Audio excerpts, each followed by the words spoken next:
স্বাগত ইন্ডিপেন্ডেন্ট সংবাদে। আপনাদের সাথে আছি আমি আতিফ আঞ্জুমান। শিরোনাম শুনছিলেন এতক্ষণ, এবার চলে যাচ্ছি পুরো খবরে। ভারতের উজান থেকে নেমে আসা পাহাড়ি ঢল ও কয়েকদিনের বৃষ্টিতে ফেনীর ফুলগাজীতে মুহুরী ও সিলোনিয়া দুটি স্থানে বাঁধ ভেঙে গেছে। এতে অন্তত ৫টি গ্রাম প্লাবিত হয়েছে। স্থানীয়রা জানায়, বৃহস্পতিবার রাত 10টার দিকে ফুলগাজীর মুহুরী ও সিলোনিয়া নদীর বাঁধ ভাঙনের কবলে পড়ে। এতে উত্তর বড়ইয়া, দক্ষিণ বড়ইয়া, বণিকপাড়া, বসন্তপুর ও জগৎপুর এলাকা প্লাবিত হয়। এছাড়া পরশুরামের মণিপুর এলাকায় বাঁধ উপচে লোকালয়ে পানি প্রবেশ করছে। ভয়াবহ বন্যার বছর না পেরোতেই বাঁধ ভাঙায় পানি উন্নয়ন বোর্ডের দায়সারা কাজকে দুষছেন স্থানীয়রা। পানি উন্নয়ন বোর্ড বলছে, ভাঙন এলাকাগুলো মেরামতের চেষ্টা চলছে। এবছর আমাদের বড়ই অংশ ভেঙেছে গতকাল রাতের দিকে 9টা-10টার দিকে। ইতিমধ্যে আমাদের এলাকাগুলো পানিতে প্লাবিত হয়েছে। এই বাঁধটা ভেঙে আমার নবনির্মিত ছোট একটা ঘর ভেঙে যাচ্ছে, এটা ফিলারের মাটি সরে যাচ্ছে, যে কোনো সময় এটা দুর্ঘটনা করতে পারে, পানির তলা মিশিয়ে যেতে পারে। মানে সর্বনিম্ন মানে যে কাজগুলো হয় তারা এই কাজগুলো করে পানি উন্নয়ন বোর্ড।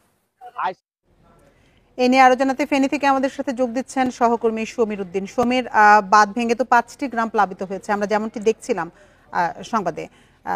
সেই এলাকার মানুষের ভোগান্তি আসলে কোন পর্যায়ে, পানি উন্নয়ন বোর্ড কি বলছে?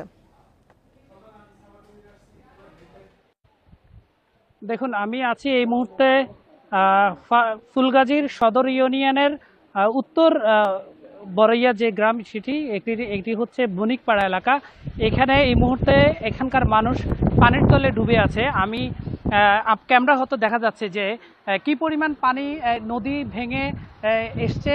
এখানে একটি প্রাইমারি স্কুল আছে, সেটিও পানির তলে ডুবে আছে। বণিকপাড়ার যে মানুষ এখন পানির তলে ডুবে আছে। এখানকার উৎসুক মানুষ যারা, তারা আসলে মাছ শিকারে এখন বন্যার পানিতে নেমেছে। কারণ হচ্ছে তাদের যে মাছের ঘেরগুলো আছে, এগুলো কিন্তু বন্যার পানিতে ডুবিয়ে নিয়ে গেছে। এখন যে যার মতো করে পারছে যে মাছ শিকার করার চেষ্টা করছে। এখানকার স্থানীয়রা দাবি করছে যে বারবার যে টেকসই বাঁধের কথা বলা হয়, বারবার টেকসই বাঁধের কথা বলা হয়, এই ব্যাপারে পানি উন্নয়ন বোর্ডের তেমন কোনো অগ্রগতি না দেখার কারণে এখানকার মানুষ ফুঁসে উঠেছে। তারা যে মানে ক্ষোভে এক ধরনের বলছে যে প্রতি বছরই তারা টেকসই বাঁধ চান বলে, কিন্তু টেকসই বাঁধের কোনো কাজ নেই। তারা ত্রাণ চান না, তারা টেকসই বাঁধ চান। আর পানি উন্নয়ন বোর্ড বলছে টেকসই বাঁধ নির্মাণের জন্য একটি মেগা প্রকল্প তারা প্রণয়ন করেছে।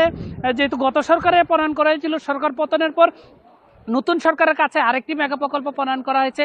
এটি পাশ হলেই তারা আসলে একটি টেকসই বাঁধের কাজ করতে পারবে। তবে এখানকার প্রায় এখানে 4 থেকে 5 হাজার মানুষ এখন পানির নিচে ডুবে আছে। জেলা প্রশাসনের পক্ষ থেকে বলছে এইসব ক্ষতিগ্রস্ত এলাকার মানুষের তালিকা করা হবে। যারা ক্ষতিগ্রস্ত হবে তাদেরকে সাময়িক তাদের যে ক্ষতি সেটি পুষিয়ে আনার জন্য তাদেরকে একটু ত্রাণ সহায়তা করা হবে। তো স্থানীয়রা বলছে তারা আসলে ত্রাণ চান না, তারা চান টেকসই বাঁধ। টেকসই নির্মাণ যদি বাঁধ হয় তাহলে তারা এই পরিত্রাণ থেকে বাঁচতে পারবে। পানি উন্নয়ন বোর্ড আরেকটি বলছে যে এই যে নদীটি অত্যন্ত সরু, যার পরে পাহাড়ি ঢল এবং যে বৃষ্টির পানি, সেটি এই ধারণ ক্ষমতা নেই। ধারণ ক্ষমতা না থাকার কারণে যে পানির স্রোতে এই বাঁধটা ভেঙে যায় আর বন্যা তৈরি হয়। তাই পানি উন্নয়ন বলছে এটা সংস্কার করা দরকার, এটা খনন করা দরকার, এটিকে আরেকটু মোটা করা দরকার। তা যদি এই কাজগুলো করা যায় তাহলে অদূর ভবিষ্যতে এখানকার মানুষ আর বন্যায় কবলিত হবে না। এই ছিল আমার কাছে ফেনীর ফুলগাজীর যে মুহুরী নদী বাঁধ ভেঙে যে বন্যা, সেটি সর্বশেষ তথ্য। ফেনী থেকে বন্যা পরিস্থিতি সবশেষ তথ্য জানাচ্ছিলেন সহকর্মী সমীর উদ্দিন।